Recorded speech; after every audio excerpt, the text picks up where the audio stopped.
I hate to do this, but what are some of the, things to do, some pitfalls to avoid? Like, what are some horror stories that you've heard, or something that commonly occurs that you wish wouldn't? Well, yeah, so I was thinking about this question and I do have some examples, which I think some of them will, at least one or two of them will be startling. But I think when I think about do's or don'ts, I think for entrepreneurs, I think there are two things that they should, which I always touch on when I do IP workshops, and that is they need to understand what a patent is. I mean, fundamentally, what the nature of a patent is, and then they need to understand ownership issues. So with the fundamental nature of the patent is it gives you a right to exclude others from using your invention. That's it.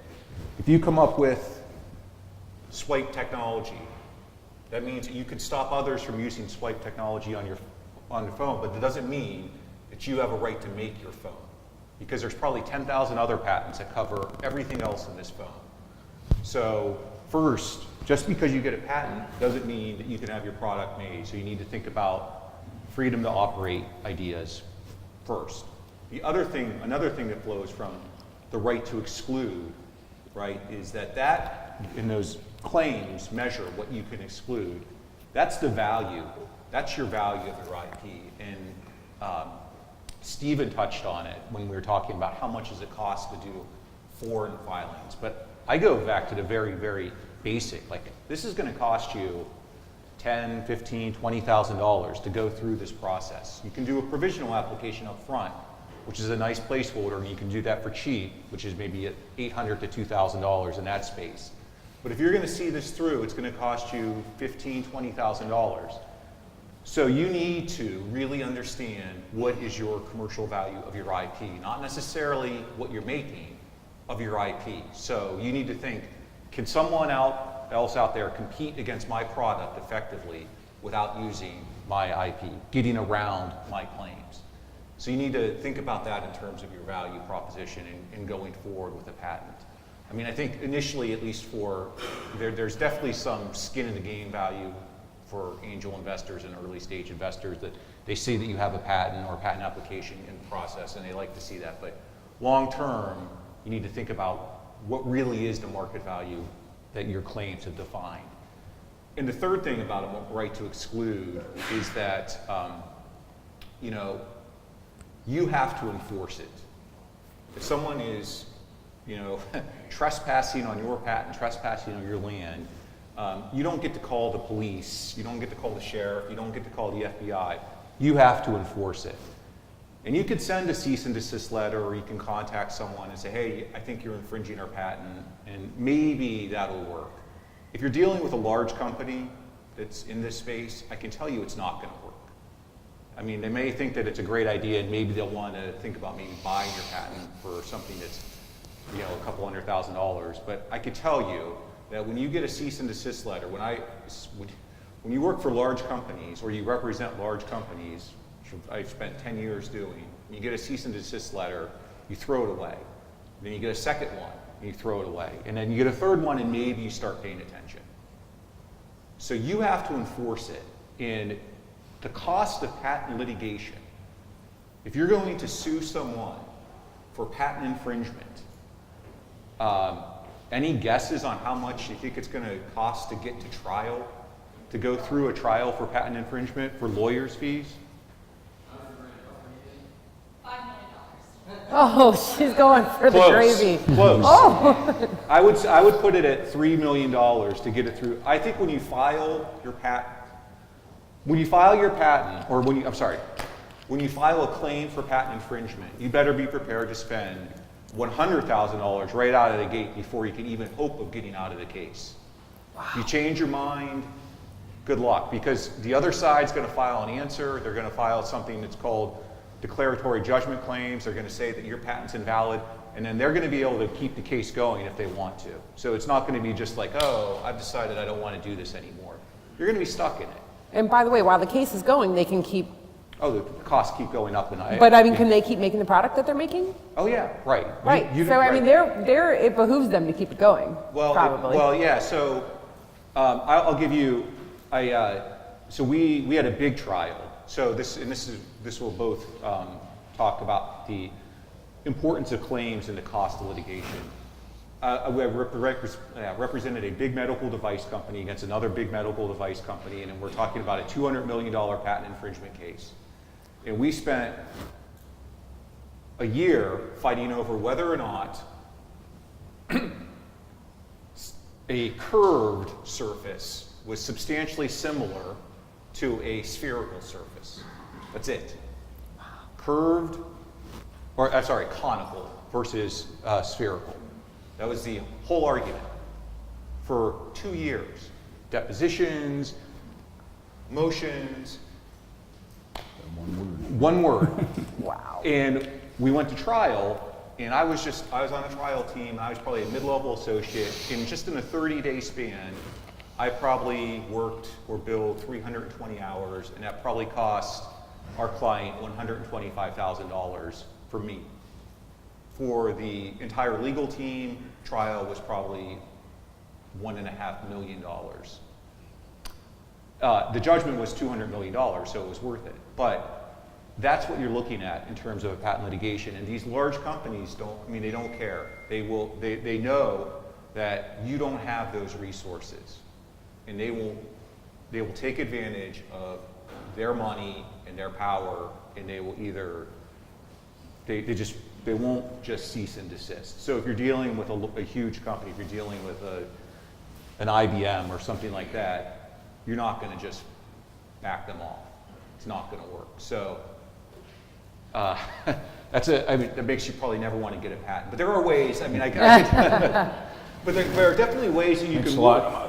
You just totally put Doug out of business. So there are absolutely ways that you could work to help fund or pay for litigation. You can oftentimes find a partner in the space that you can work with, a company that has, IBM's rival might be interested in your patent if it's worth a lot, if you have a good patent. So there are definitely ways to work around it, but you need to really keep in mind that you're responsible for the enforcement, and that enforcement does cost. So that's, if you leave with nothing else, you need to know that about your patent. The other thing I just wanted to touch on was ownership. So with patent ownership, the patents is owned by all the inventors. So if you can have more than one inventor, and an inventor is anyone who contributes or helps conceive any portion of any claim in the patent. So you have 40 claims, and you have 4 people working on the invention, and all 4 people came up, maybe there's one person who came up with the bulk of the invention, but the other 3 contributed some small portion to some of the 40 claims. So all 4 of those people are joint inventors, or inventors. They're called joint inventors, and they all have ownership, an undivided ownership of the patent, and they're free to do with the patent whatever they want. That's the default rule. So think about that in a startup situation where you have just 3 people in a garage. You're all working together as part of a startup company. You all come up with this great idea, and it's $1 million idea. It's a $100 million idea. You don't have anything in place. You're all friends. Who needs to put agreements in place? That's funny. The one guy or one person leaves the company and goes out and licenses the patent to your direct competitor, big company. That competitor then puts they have all the resources, they put you out of business because they're free to use the invention now. He's allowed to do that. He's allowed to go off to your competitor and say, yeah, you can use it, I'm the owner. Right, he has to be a named inventor, which he is. So you have 3 named inventors on the patent. Suppose you have that same scenario with those 3 guys, and I pay 2 of those guys to assist them. Do they have claims then? Yes. Yeah, so the default rule is even if you're an employee, the employee owns the invention, absent some sort of agreement that you put in place. So that person can go and license it to your direct competitor, and they get to keep all the money. You get nothing. There might be some sort of breach of fiduciary duty there or what have you, but the default rule, they get to keep the money. So when you're starting a company and you have 3 people working together, you need to think about how are you going to own intellectual property? How are you going to own inventions, in particular inventions, copyright to a little bit less of a degree, but certainly inventions. Who's going to own it? Are you going to put it in the company? How are you going to put it in maybe you don't put it in the company because you're afraid if you go bank. I mean, there are different issues, but you need to really think about ownership issues at the outset with your startups, because all three of you own, or whoever, all the inventors will own that patent and can dispose of it as they see fit. Yeah, one thing I've seen, and not just with patents, but over and over, Yeah. is not having agreements in place before you go into anything. Business has, I don't want to be callous, but business doesn't always have room for friendship. So money can tend to turn people and have them do things that you wouldn't expect. So protect yourself and protect them too by having agreements in place beforehand. As Isaac pointed out, the best time to do that is when everybody is happy and friendly Yep. up front. Yep. Because then you can define what, if one person contributed 80% of the invention and the other two, contributed some minor part, assign it to the company, create an LLC, whatever, and then have a document that describes, okay, I'm 80% owner, these other two are 10% each, whatever. That's all defined in that document, and there you have everything up front. You can't have one rogue inventor running off and Yep. basically making out.